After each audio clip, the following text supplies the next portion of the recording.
अस्सलाम वालेकुम दोस्तों की हाल चाल है। उम्मीद है कि इंशाल्लाह ठीक ठाक हो। सो दोस्तों अतों दसना सिग्नस गड्डी जे पिक ना होवे सिग्नस गड्डी दी तां उनदा की तरीका है, किस तरीके नाल सही हो सी। कई लोग इंजन खुलवा लेंदे ने, इंजन सही कराइंदे ने ते काम नहीं करना। सिग्नस गड्डी दी केड़ी पिक है वो तुहानूं दसने आ। वीडियो मुकम्मल वेख्या जे इंशाल्लाह तुहानूं केड़ी गल दसां रीजनल होसी। इंशाल्लाह वो गल बिल्कुल हकीकत होसी। ते दोस्तों अगर ये सिग्नस गड्डी वेखो तुसीं क्रॉसिंग करन दे विच गड्डी तुहाडी शिकाई नहीं करदी। क्रॉसिंग दे विच आपां गड्डी पाने शिकाई नहीं करदी। मसलन उंज चलाइने रोड ते तां बड़ी स्लो स्पीड नाल लगे जांदी। ते उंदा तुहानूं दोस्तों सही रीजनल केड़ा काम है वो दसना। पहले नंबर ते इंजन अगर गड्डी दा सही होवे ते ड्राइवर नूं पता हुंदा भी गड्डी दा इंजन बिल्कुल सही है ते गड्डी शिकाई नहीं करदी पई। कई पंप खुलवा लेंदे गड्डी दा जी पंप की वजह तो नहीं शिकाई करती पई। ये भी पंप का भी मसला नहीं हुंदा भी है, पर एडा पंप का मसला नहीं हुंदा भी गड्डी पिक ना फद्दे। ते ये साडे कोल किहड़ी सिग्नस गड्डी है, 4 मॉडल है गड्डी है। इंदे नाल भी वो मसला भी असीं जदों लिआंदी ते इंदी पिक कोई नहीं आई। जदों क्रॉसिंग करनी जां वैसे चलानी तेन बड़ा पैर भर के जितना पैर देना कोई नहीं देता, असर ही कोई नहीं होता रेस का। जितना भी पैर देना देता असर ही कोई नहीं होना। बड़े सुकून ना बड़े स्लो जाके स्पीड फद्दे, बड़ी ढेर ही स्लो स्पीड फद्दी आई। क्रॉसिंग दे विच तां बिल्कुल जाके बह जाती है, क्योंकि इहदी पिक ही कोई नहीं आई। क्रॉसिंग जाके बह जाती है बिल्कुल। तो असी काफ़ी दोस्तों नूं काफ़ी मसलन मिस्त्रियां नूं चुक कराई तो कई मिस्त्रियां ने यही गल की भी इंदा पंप खराब है, कईयां ने कहा भी इंदा इंजन नहीं सही है, तो कईयां ने कोई गल की है। 1-2 गल्लां ते अड़े रहे भी पंप नहीं सही, इंदा पंप सही कराओ। पंप सही कराया मुड़ भी उवें रही। उस तो इलावा मुड़ इंदे के नाल 15 लाख इंजन इंदा खराब है जी, इंजन इंदा सही कराओ, इंजन दोबारा कराओ। तो वो एक लम्मा चौड़ा खर्चा होंदा इंजन इंदे दा। तो वो काफ़ी जगह तो इस तरह कर के मुड़ एक सानू बंदा टकरिया मिस्त्री, उनके कोल असीं लैके नूं गए। असां आख्या यार आया मसला इंदा पिक दा, ते आवाज़ इंदी बिल्कुल बहुत ज़्यादा आवाज़ हो गई। इस तरह आवाज़ हो गई कि टक टक टक करे, बड़ी ढेर आवाज़ देवन लग पई। ते असी भी एक बारी मसलन डर गया भी शायद इंदे इंजन नूं कोई मसला बन गया कि इन्नी आवाज़ देंदी पई।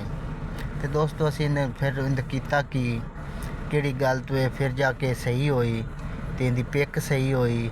वो ही हुण तुहानूं तरीका दसना भी इंदी पिक अगर बह जावे गड्डी दी पिक ना होवे तो किस तरीके नाल सही की जा सकदी।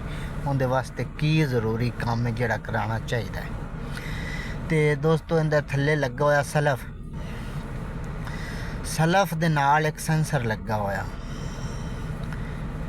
किहड़ा सलफ है गड्डी दा थल्ले उहदे नाल एक सेंसर लगा होया।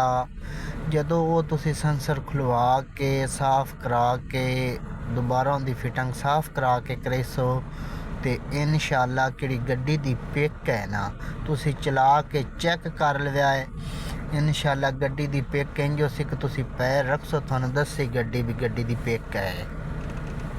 तो दोस्तों कई मिस्त्री किहड़े ने दस दिन भी ये इंजन करा लो, इंज करा लो, इंज करा लो। तो दोस्तों सब तो पहले अगर थोड़ी गड्डी थोड़े कोले मॉडल की गड्डी है तो ये मसला करदी है तो तुसीं उनदा पहले एक बारी उनदा किहड़ा है ना सलफ दे थल्ले किहड़ा लगा होया ना सेंसर किहड़े सलफ दे थल्ले सेंसर लगा होया ना वो तुसीं उनदा लाजमी खुलवा के साफ़ कराना। मिस्त्री आखे भी तो तुस आखना नहीं यार एक बारी खोल के किहड़ा नो साफ़ कर दी। तो जदों तुसीं एक बारी वो खुलवा के साफ़ करा के भावें बंदा डैक दे थल्ले आ भी वड़ जाए तो कोई नहीं मसला होंदा, कोल खलो भी जाए तभी यार कर दे सानू ये साफ़। अगर वो तुसीं सेंसर खुलवा के साफ़ करा के दोबारा उनकी फिटिंग करा के तो गड्डी चलेसो तो इंशाअल्लाह किहड़ी गड्डी है ना तुहानूं आपदे आप दस्सी भी गड्डी दी पिक है। तो सब तो पहले दोस्तों कोई भी काम करावन तो पहले अगर गड्डी थोड़ी दी पिक नहीं है, 4 मॉडल सिग्नस है थोड़े कोल तो ये काम लाजमी करवाया है। लाजमन ये काम करवाया कि थल्ले ਸੈਂਸਰ ਇਹਦਾ ਲੱਗਾ ਹੋਇਆ ਨਾ ਥੱਲੇ ਵਾਲੀ ਸਾਈਡ ਤੇ ਬਾਰ-ਬਾਰ ਦੱਸਣ ਦਾ ਮਕਸਦ ਇਹ ਹੈ ਵੀ ਕਿਹੜਾ ਥੱਲੇ ਵਾਲੀ ਸਾਈਡ ਤੇ ਸਲਫ ਦੇ ਨਾਲ ਸੈਂਸਰ ਲੱਗਾ ਹੋਇਆ ਨਾ ਉਹ ਤੁਸੀਂ ਖੁਲਵਾ ਕੇ ਕਰ ਲਾਜ਼ਮੀ ਸਾਫ਼ ਇਹਦਾ ਕਰਾਣਾ। ਬਲਕਿ ਜਿੰਨੀ ਵਾਰੀ ਤੁਸੀਂ ਇਹਦਾ ਤੇਲ ਚੇਂਜ ਕਰੋ ਜਾਂ ਟੂਨਿੰਗ ਸ਼ੂਨਿੰਗ ਕਰਾਓ ਤਾਂ ਇਹਦਾ ਕਿਹੜਾ ਸੈਂਸਰ ਹੈ ਉਹ ਸਾਫ਼ ਕਰਾਉਣਾ ਚਾਹੀਦਾ, ਕਿਉਂਕਿ ਉਹਦੇ ਨਾਲ ਹੀ ਗੱਡੀ ਦੀ ਪਿਕ ਹੁੰਦੀ।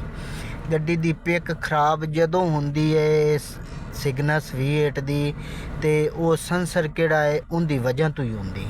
ਉਹ ਸੈਂਸਰ ਅਗਰ ਸਹੀ ਹੋਵੇ ਸਾਫ਼ ਹੋਵੇ ਤੇ ਗੱਡੀ ਦੀ ਪਿਕ ਬਿਲਕੁਲ ਠੀਕ ਰਹਿੰਦੀ। ਤੇ ਸਾਡੀ ਤਾਂ ਜਾਣਕਾਰੀ ਇਹ ਆਖਦੀ ਹੈ ਵੀ ਇੱਕ ਦੋ ਕਿਹੜਾ ਦੂਸਰੀ ਵਾਰੀ ਤੇਲ ਚੇਂਜ ਕਰੋ ਨਾ ਜਾਂ ਤੀਸਰੀ ਵਾਰੀ ਤਾਂ ਬਲਕਿ ਨਾ ਕਿਹੜਾ ਤੇਲ ਇੱਕ ਵਾਰੀ ਨਹੀਂ ਤੇ ਦੂਸਰੀ ਵਾਰੀ ਜਿਹੜਾ ਤੇਲ ਚੇਂਜ ਕਰੋ ਤਾਂ ਉਹਦੇ ਨਾਲ ਉਹ ਥੱਲੇ ਵਾਲਾ ਕਿਹੜਾ ਸੈਂਸਰ ਹੈ ਖੁਲਵਾ ਕੇ ਲਾਜ਼ਮਨ ਸਾਫ਼ ਕਰਾਓ। ਤੇ ਮੈਂ ਦੇਖ ਕੇ ਇਨਸ਼ਾਅੱਲਾ ਗੱਡੀ ਬਿਲਕੁਲ ਸੈੱਟ ਰਹੀ। ਕੋਈ ਸ਼ਿਕਾਇਤ ਦਾ ਮਸਲਾ ਹੋਵੇ ਗੱਡੀ ਦੇ ਵਿੱਚ ਮਸलन पूरी शिकायत ना करती हो तो काम सैंसर का वो लाजमी कराओ। ओके अल्लाह हाफिज़। तो वीडियो में लाइक कर दिता करो तो यार चैनल में बैल आइकन प्रेस कर दिता करो। असी आज की सारी जानकारी थानू देने हैं कि साढ़े को गड्डी है तुहानू आया मसला है, जे अगर किसी होर कोल भी होवे भाई कोल उनदे नाल भी ये मसला होवे तो ये काम लाजमी करावे।